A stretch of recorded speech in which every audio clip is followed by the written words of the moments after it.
Junior NTR Prashanth Neel కాంబినేషన్లో వస్తున్న మూవీపై expectations పీక్స్కు చేరుతూ ఉన్నాయి.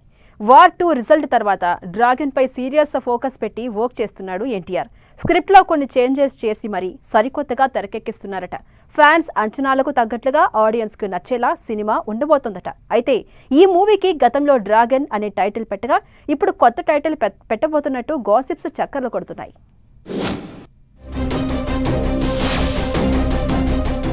Man of the mass junior NTR Prashanth Neel తో ఓ సినిమా చేస్తున్నాడు. ప్రస్తుతం విదేశాల్లో షూటింగ్ జరుపుకుంటున్న ఈ సినిమా టైటిల్ పై ఓ టాక్ నడుస్తుంది. గతంలో ఎన్టీఆర్ ప్రశాంత్ నీల్ మూవీకి డ్రాగన్ అని టైటిల్ ఫిక్స్ చేసినట్లు వార్తలు వచ్చాయి. కొన్ని పోస్టర్లు కూడా డ్రాగన్ పేరుతోనే ప్రమోట్ చేశారు. అయితే ఇప్పుడు మరో పేరును పరిశీలిస్తున్నట్లు తెలుస్తోంది. డ్రాగన్ కాదు బ్రూస్లీ అంటూ సోషల్ మీడియాలో మరో కొత్త టైటిల్ హల్చల్ చేస్తోంది. Ram Charan Bruce Lee the fighter అనే పిక్చర్ లో నటించాడు. అది 2015లో విడుదలైంది. ఇప్పుడు ఎన్టీఆర్ ప్రశాంత్ నీల్ సినిమాకి బ్రూస్లీ అనే టైటిల్ పరిశీలిస్తున్నట్లు టాక్ నడుస్తుంది. అయితే మూవీ టీం మాత్రం ఇప్పటి వరకు టైటిల్ మార్పు రూమర్స్ పై ఎలాంటి క్లారిటీ ఇవ్వట్లేదు. ఇక ఎన్టీఆర్ ప్రశాంత్ నీల్ మూవీలో రుక్మిణి వసంత్, అనిల్ కపూర్ కీ రోల్లో యాక్ట్ చేస్తున్నారు.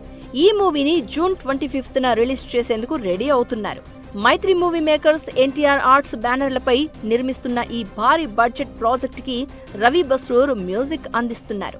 మరి మూవీ టైటిల్ డ్రాగనా లేక బ్రూస్లీనా అనేది మేకర్సే క్లారిటీ ఇవ్వాలి.